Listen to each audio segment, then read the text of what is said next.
Muito boa noite a todos nossos irmãos que estão na sintonia da nossa quarta aula.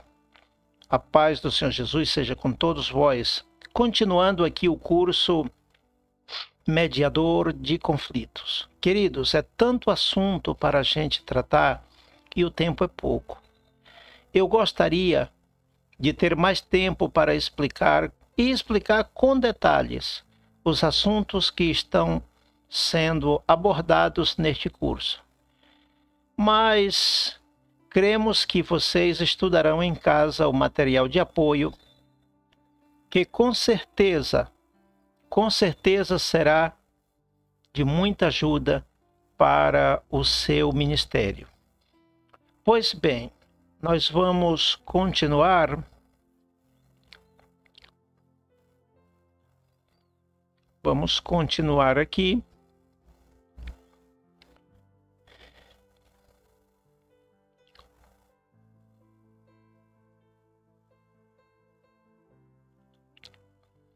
Hoje, aula número 4, nós vamos estar falando sobre conflitos nos relacionamentos intrafamiliares. Eu tenho um livro completo sobre esse tema e creio que hoje mesmo eu posso estar enviando para vocês. É muito importante conhecer a causa, a raiz do problema. O que é que leva os membros da família ao mau relacionamento? O mau relacionamento, primeiramente, entre marido e mulher. Quais são as causas e quais são as consequências? Para começar, a raiz de tudo nós já sabemos. A raiz de tudo que não presta começou em Satanás. Naquele encontro que ele teve com Eva, ele transmitiu a ela como um chip tudo que não presta. Segundo a martiologia, existem 370 classes de pecado. O que é pecado? Transgressão, desobediência à norma, transgressão da lei. Deus havia dado leis, princípios, normas, porque Deus é um Deus de princípio. Toda violação de norma é pecado. Ali começou tudo, no Éden, naquele encontro, naquela conversa, naquele diálogo. A Bíblia diz em 1 Coríntios capítulo 15, verso 33, que as más conversações corrompem os bons costumes. Hoje as redes sociais estão, infelizmente, influenciando os casais de forma negativa. Não somente os casais, a família completa. E isso é um perigo. Qual a consequência do mau relacionamento? O pecado. Por exemplo, não temos tempo aqui para citar muita coisa, mas vamos citar alguns. O egoísmo. Pessoa que só pensa em si próprio. Isso é típico do transtorno narcisista, que nós vamos falar mais adiante com detalhes. É soberba, é orgulho, é vaidade, é falta de entendimento, falta de compreensão, uma série de coisas. E as consequências? As consequências são o desastre. Se há mau relacionamento, o desastre acontece. Qual é o propósito da palavra de Deus? Trazer um ensinamento que venha produzir paz. Qual é o propósito deste curso? Levar você a se converter num conciliador, um mediador, um educador. Eu valorizo muito a educação, porque eu sou educador. Eu reconheço que a educação é um bem muito precioso. Mas ela é igual ao remédio. Só faz efeito se o outro tomar. O médico pode passar ao paciente o melhor remédio. Se ele não tomar, não vai acontecer nada. tem que tomar o remédio. A educação pode ser muito boa. O conselho pode ser muito bom. Mas se o que houve não puser em prática, não vai acontecer nada. Mas o propósito da educação, do conselho, do ensinamento, da doutrina, que vem de Deus, é produzir paz nos relacionamentos. Tem que haver respeito, tem que haver honra, tem que haver reciprocidade. Eu costumo dizer que casamento só dá certo se tiver 3 R: respeito, reciprocidade e responsabilidade. Na verdade, casamento é para quem tem responsabilidade. Pessoa que não tem responsabilidade nem sequer deveria casar. E pessoa que não tem responsabilidade para ser pai, para ser mãe, nem sequer deveria ter filhos, se não tem responsabilidade. E no casamento, o respeito é imprescindível. Você sabe o que significa imprescindível? Obrigatório. Eu já vi casamento durar sem dinheiro, sem casa, sem emprego, sem recursos, sem saúde, sem sexo, mas sem respeito não dura. Sem respeito não dura. O que faz um casamento durar a vida toda é o respeito. O respeito é o resultado do amor. E o amor é o resultado da responsabilidade. Às vezes tem gente que diz assim: eu não sinto mais amor pelo meu cônjuge, um proceder irresponsável. Desculpe a expressão, mas é verdade. Porque o amor não é um sentimento, é um mandamento, é uma ordem: amai-vos. É uma ordem que requer obediência. Não é um sentimento, é uma ordem. Para obedecer tem que ter responsabilidade. As consequências do mau relacionamento entre marido e mulher é divórcio, separação, depressão, ansiedade, transtornos diversos, crise financeira, crise emocional, crise nos filhos, porque quando há separação de casal, os filhos sofrem. Os filhos sofrem. É raro o caso em que os filhos não sofrem. Não vou dizer que não tem. Tem, mas é muito raro. Então, queridos, a Bíblia tem em Efésios, eu coloquei apenas Efésios 5, 22, 33, um ensinamento muito profundo sobre o relacionamento entre marido e mulher. Normas que vêm de Deus. Não adianta ninguém questionar, dizer isso ou aquilo, são normas que vêm de Deus, para que o casal viva bem. Se praticar essas normas que está em Efésios 5, 22 ao 33, é uma maravilha. De fato, a vontade de Deus é que o casal viva bem desde o dia do casamento até o dia que a morte os separe. Não foi assim que você jurou no altar da igreja e no cartório? Pois assim é que tem que ser. O contrário disso procede do maligno, conforme Mateus 5, 37. Palavras de Jesus. Seja o vosso falar sim, sim, não, não, que passa disso é de procedência maligna. Pastor Bento, mas o casal não se entende o que fazer. Não é novidade que o casal tenha dificuldades no seu relacionamento, mas tem que procurar um profissional em aconselhamento. Esse profissional, na linguagem lá do mundo, é os psicólogos. Eu amo a psicologia, gosto, recomendo. Se tem uma profissão que todo pastor deveria estudar, é psicologia. Fico até triste quando eu vejo alguns irmãos, que a psicologia é coisa do mundo. Não é não. Psicologia é coisa de Deus. Eu recomendo. Eu estudei e gostei e recomendo. Mas na igreja nós temos terapeutas bíblicos, que faz uso não somente dos conhecimentos técnicos da ciência. Temos psicólogos na igreja, psicanalistas. Se você tem a oportunidade de fazer um curso, ou fazer uma carreira de psicologia, faça. Um curso de psicanalista, faça, que é bom. Terapeuta, faça, que é bom. Para quê? Para servir para ajudar. Tem muita gente em crise à nossa volta, precisando da nossa ajuda. Então, se dispõe a servir, ser um instrumento nas mãos de Deus para servir. É para isso.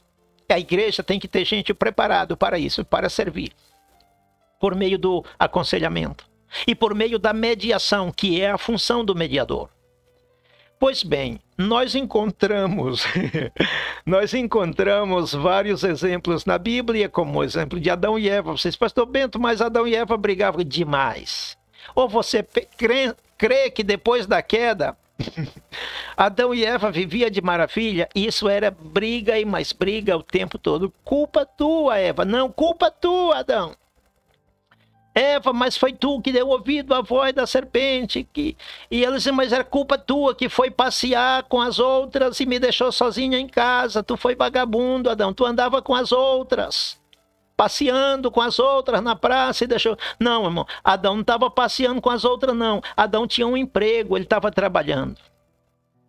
Tem pessoas que criticam muito o homem quando passa muito tempo ausente de casa. Ele não está passeando com as outras, não. Ele está no emprego. Ele está trabalhando para trazer o pão para dentro de casa.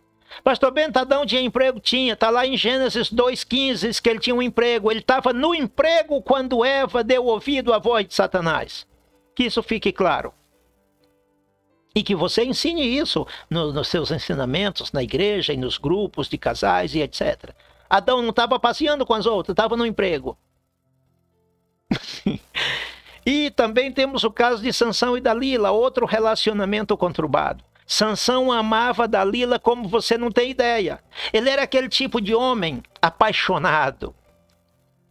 Apaixonado que, se fosse por ele, vivia abraçado com ela de dia e de noite. Ele gostava dela. Mas ela disse, eu gosto mais do dinheiro. Eu vou vender ele. O inimigo está oferecendo um valor até alto por ele, eu vou vender. E entregou ele nas mãos do inimigo. Dalila representa o tipo de mulher que entrega o próprio marido nas mãos do inimigo. Eita Jesus, as feministas vão se contorcer com esta aula de hoje. Não é para menos, né? Porque a palavra de Deus é como um martelo que esmiuça a penha. Então, queridos, continuando aqui, vamos seguir falando de casais, de casais conturbados. O caso de Nabal e Abigail, anote aí no seu caderno, nas suas anotações, 1 Samuel 25. Pois bem, Nabal e Abigail é outro exemplo de um casamento conturbado. Amanhã eu espero ter tempo de tratar sobre o caso de Nabal, porque eu vou falar sobre a responsabilidade da autoridade. Homem casado é autoridade no seu lar. Se ele se portar mal, Deus o mata.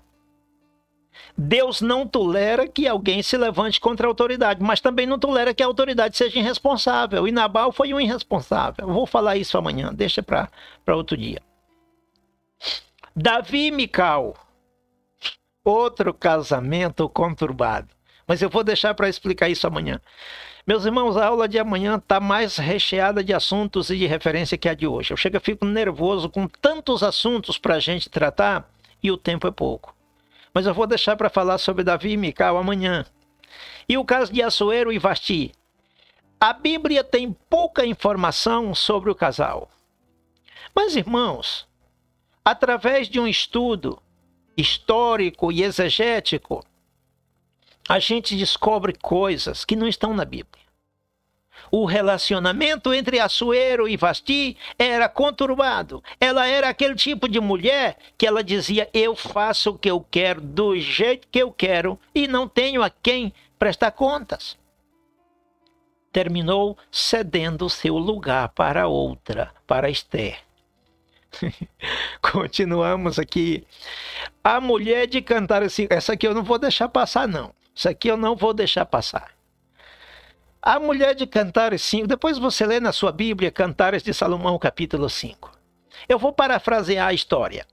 O marido passa o dia no trabalho, volta perto da meia-noite. para casa, cansado, estressado, molhado da chuva. Naquele tempo não tinha transportes como temos hoje, carro, etc. Vinha com fome. E mais que isso, com frio e tem mais, com uma vontade, sabe de quê? Namorar. Vinha com os planos feitos, chegar em casa, tomo um banho, vou jantar e vou para a cama namorar com a minha esposa. Ah, que coisa melhor, não é? O coitado teve uma expectativa frustrada.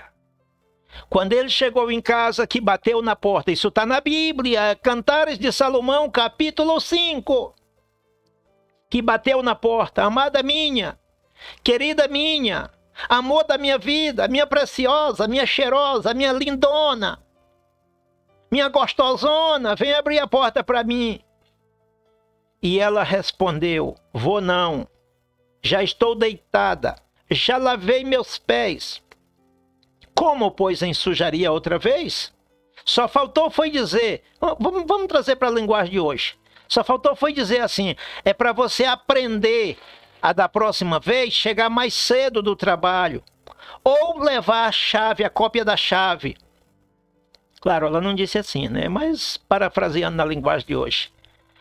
E ele insistiu, insistiu. O texto diz que ele olhou pela brecha da porta e viu ela. E implorou, amada minha, querida minha, preciosa minha, cheirosa minha, abre a porta. Não, não vou abrir não. É do meu jeito aqui, você não manda aqui não. Ou você chega na hora que eu quero, ou então não quero mais. Você está vendo que é um casamento conturbado, irmãos? Está vendo? Agora vê a consequência, porque toda ação tem uma reação. Ele vai embora. Ele vai embora. E ela dorme sozinha. Mas pela madrugada ela acordou e ficou pensativa. Arrependimento tarde é tarde. É bom arrepender-se a tempo, não tarde. Arrependimento tarde não serve. Pela madrugada ela acordou, doeu a consciência e ela disse, eu vou atrás do meu amado. Saiu pela rua e o texto bíblico diz, o que eu estou falando está na Bíblia. Deus me guarde de pregar o que não está na Bíblia. E os guardas da cidade pegaram ela e deram uma surra tão grande que quase a mataram. Aí eu não digo mais nada. Vamos encerrar por aqui. Deixa assim. Mas a lição ficou. E o Espírito Santo fez questão de que essa história ficasse registrada na Bíblia para servir de lição para nós hoje. Continuamos. O caso de Oséias e Gomer, não vou nem comentar. Oséias, um profeta, um servo de Deus, só esse detalhezinho aqui. Um servo de Deus, pregando a palavra de Deus, orando, jejuando. E a esposa, em vez de estar apoiando, orando por ele e dizendo, Deus, o meu esposo é um profeta, e profeta tem uma vida trabalhosa. Todo profeta tem oposição, tem inimigos, tem contradição. Abençoa o meu esposo, usa ele nas tuas mãos, livra ele dos inimigos. Não, Oséias estava orando, jejuando e pregando. E ela estava namorando com outros homens. Eu digo namorando pela forma suave de falar, mas você sabe o que ela estava fazendo. Namorando, né? Com outros homens.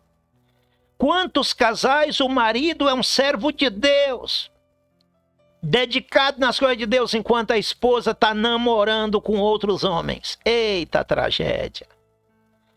Mas Deus vê, Deus demanda. Não fica barato não. É impossível alguém fazer maldade e ficar impune. Provérbios capítulo 16, versículo 4 diz que não fica impune nem que se ponha assim com as mãozinhas juntas. Não fica impune não. A justiça de Deus vem. Continuamos, queridos. Ai, Deus, vamos falar sobre relacionamento entre pais e filhos. Jesus do céu, lava no teu sangue. Eita, meu Deus. Você sabia que o mau relacionamento entre pais e filhos gera maldição? Em alguns casos, o mau relacionamento entre pais e filhos é gerado pelos filhos. Tem pais humildes, honestos, flexíveis, que os filhos não respeitam, machuca, ofende, desonra. Oh, meu Deus. Mas tem. E vice-versa. Tem casos que o mau relacionamento é causado pelo pai avestruz. Jó 39:13, ali a Bíblia compara pais brutos que maltratam seus filhos, a Bíblia compara com o avestruz, que não tem inteligência, que não tem entendimento, que ofende, que machuca, que dá pressão, que bota contra a parede. Lá no mundo tem filhos que matam o pai.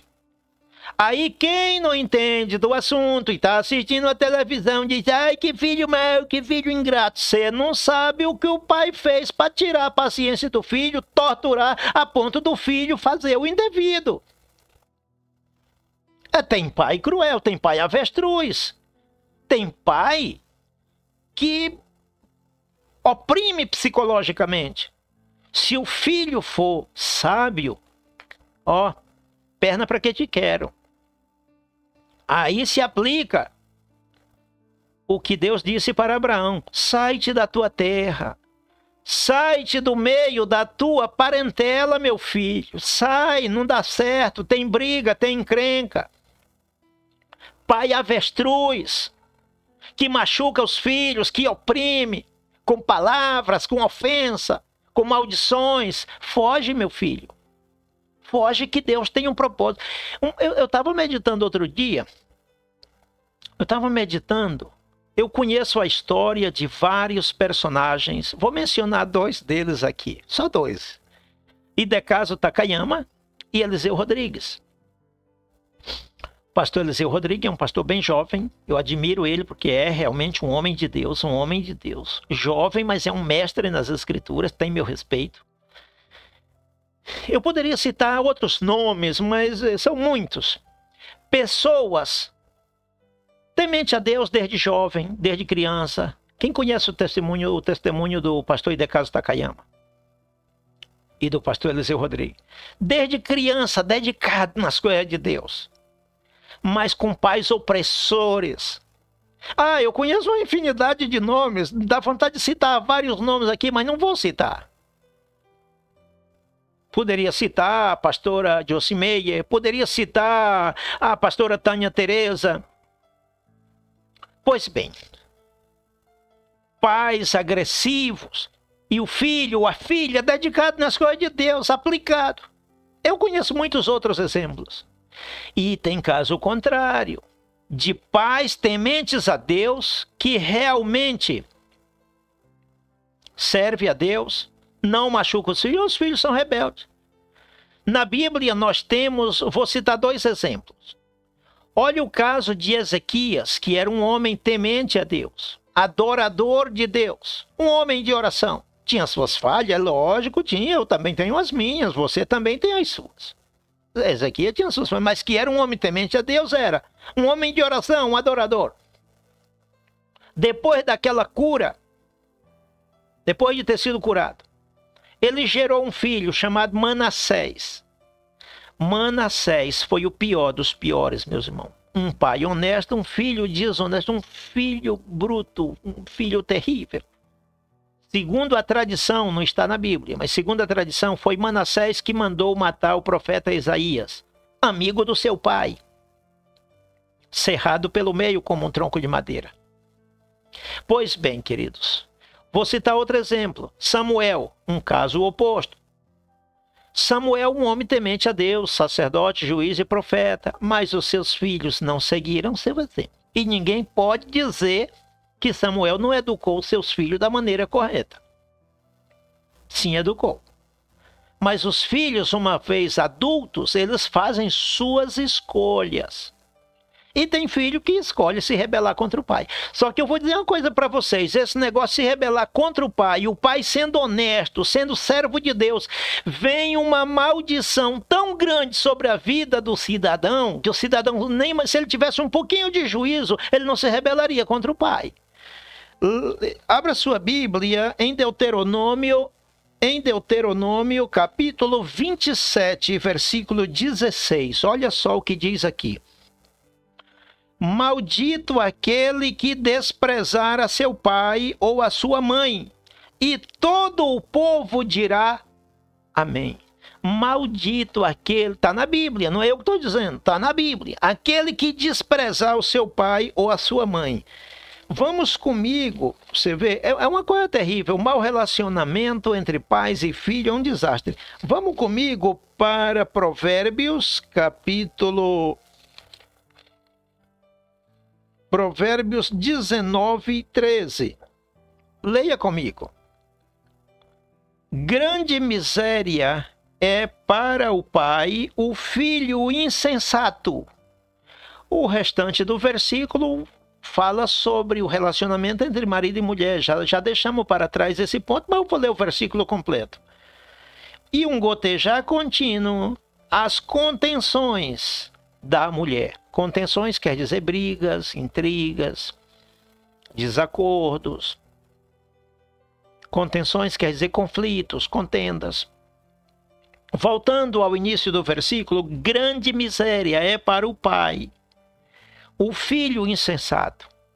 Filho insensato é aquele que não obedece o pai. É aquele que não respeita o pai. É aquele que o pai não pode dizer nada, nem água. Se disser, você está errado. Sempre cria um argumento para contrariar o pai. Sempre vai no sentido oposto. Gera miséria. Você sabe o que significa a palavra miséria? Pobreza. Escassez. Quando o filho é amigo do pai, quando o filho se une ao pai, quando o filho apoia os projetos do pai, quando o filho diz, papai, sinto orgulho do Senhor. Papai, conte comigo, eu vou lhe ajudar na sua vocação, na sua profissão, nos seus sonhos, nos seus ideais. Eu vou lhe ajudar, papai, conte comigo. Isso é uma honra, isso é um respeito. E Deus se agrada e manda a sua bênção. Pastor Bento, uma pessoa pode fracassar sendo servo de Deus, em comunhão com Deus. Pode fracassar dependendo de quem ele tem na equipe. Um marido, ele pode ser um servo de Deus, santo, fiel, perfeito, mas se ele for casado com uma mulher turbulenta, ele fracassa. Um pai pode ser honesto, pode ser fiel, pode ser santo, pode ser perfeito, pode ser um Jesus Cristo em miniatura. Mas se ele tiver um filho insensato, ele cai em miséria, ele cai em fracasso, ele sucumbe, não tem escapatória. É uma equipe. Se os membros da equipe forem terroristas, o líder fracassa, não tem jeito. Isso está na Bíblia. Eu não tenho tempo aqui para dar tantas referências, mas isso está na Bíblia. Então, queridos, Efésios capítulo 6, do verso 1 ao 3, diz que o filho deve honrar pai e mãe para que ele vá bem. Ou seja, se não honrar pai e mãe, não vai bem, ainda tem morte prematura. No versículo 4, o ensino é para os pais: e vós, pais, não provoqueis a ira aos vossos filhos. Porque tem pai que provoca a ira. Tem pai que é mais endemoniado que o diabo. Que provoca a ira, que insulta, que desestabiliza o filho emocionalmente. Então o ensino vai para os dois lados, para os filhos e para os pais. Vamos a Provérbios, falando, porque eu disse para vocês no início que o mau relacionamento entre pais e filhos gera maldição. Provérbios capítulo 30, versículo 20, diz assim, leia comigo por favor, versículo 17, perdão. Os olhos que zombam do pai, cuidado, você que tem seu paizinho vivo, trate com respeito, não zomba do papai não. Um dos filhos de Noé zombou do pai, porque encontrou o pai numa falha, levou maldição. Pai tem investidura legítima de autoridade, e toda pessoa com investidura de autoridade tem poder para abençoar e para amaldiçoar. Não zomba do papai não. Os filhos que zombam do pai ou desprezam a obediência da mãe, corvos do ribeiro os arrancarão e os pintões da águia os comerão. O que está falando aqui? Uma maldição tremenda. Os filhotes de abutres lhe arrancarão os olhos ao filho que desrespeita o pai. Vamos ler, Jesus amado, como é que eu faço aqui, Senhor? Vamos ler Malaquias capítulo 4. Deus promete enviar mediador de conflito para a família. Esse texto de Malaquias capítulo 4, versículo 5, é Deus prometendo. Aí você diz, será o profeta Elias? Não, irmão, não. A palavra o profeta Elias aqui tem o sentido figurado. É Francisco Bento de Souza, é José Rodrigues, é Antônio Bartolomeu, é Maria Silvina, é Petrica, é Joana, é você, o profeta Elias, é você que está me ouvindo. O profeta Elias, que Deus promete aqui como mediador em casos de família, é você que está fazendo este curso de mediador. É você, não é aquele profeta Elias do Antigo Testamento, não. Aquele não vai vir aconselhar casais, não. É você e eu que temos que aconselhar. Vamos ler. Malaquias capítulo 4, versículo 5. Eis que eu vos envio o profeta Elias, antes que venha o dia grande e terrível do Senhor. Deixa eu explicar, irmão. É preciso entender a linguagem profética. A linguagem profética é cheia de figuras. Essa expressão, antes que venha o dia grande e terrível, você já está pensando no juízo final, lá no final de Apocalipse, não tem nada a ver. Está falando aqui da maldição no lar, na família, porque o juízo de Deus não é somente lá no final da consumação dos tempos, lá no final de Apocalipse, não, o juízo de Deus acontece hoje, já nas casas, nas famílias. Então, antes que eu envie o juízo, eu vou enviar o profeta Elias para ver se a família dá ouvido. Aí diz o verso 6, e converterá o coração dos pais aos filhos, e o coração dos filhos aos seus pais, para que eu não venha e fira a terra com maldição. Quer dizer, se não der ouvido à voz do profeta, esse profeta é eu e você, mediador de conflito. Se a pessoa, a família não der ouvido, Deus vem e fere aquela família com maldição. Irmão, mais claro, em Venezuela temos um dito que diz, mais claro não canta um galo. Não tem como explicar mais claro. Pois bem, queridos, vamos ver aqui quanto tempo temos. Terminou o nosso tempo. Ai, Jesus, olha o tanto de referência que ficou faltando tratar. Trataremos outro dia. Entre irmãos, eu não vou explicar hoje, mas eu gostaria muito de explicar sobre o mau relacionamento entre irmãos. Deixa para outro dia. Você já sabe quem matou Abel, um irmão. Você já sabe quem vendeu José, seus irmãos. Você já sabe quem foram os piores inimigos e agressores de Davi, seus irmãos. Você sabe quem mandou Jefté ir embora de casa, seus irmãos. Você já sabe que o irmão do pródigo não gostou do retorno do irmão. E você sabe que em João capítulo 7, verso 5, diz que os irmãos de Jesus não acreditavam nele. E assim sucessivamente. Então, o mau relacionamento entre irmãos traz desastre no lar. Você sabe quem violou Tamar? Você sabe que foi Amnon. E quem matou Amnon? Você sabe que foi Absalão. Não tenho tempo aqui para dar detalhe. De repente alguém vai dizer, não, pastor Benjo, Absalão não. Absalão é mandou, eu vou dar detalhe, meu irmão, numa hora como esta. Foi Absalão. Pois bem, e assim sucessivamente. Vamos avançando. Qual a origem dos conflitos no lar? Este ponto praticamente já falamos e não vou ter tempo para explicar mais detalhes, ok? Como confrontar as pessoas causadoras de problemas no lar? Vou dar apenas uma pista.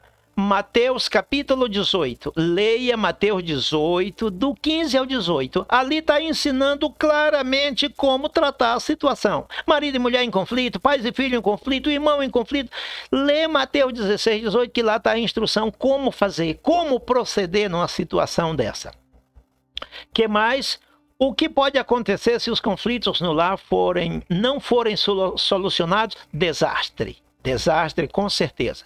Então, queridos, chegamos aqui à parte final da nossa aula. no dia de hoje, eu quero de coração agradecer todos vocês pela sua participação e, em nome de Jesus, vou estar enviando material de apoio para vocês lá em casa para complementar este curso. Amanhã, no mesmo horário, estaremos aqui transmitindo mais uma aula. Deus abençoe a todos, na paz do Senhor Jesus.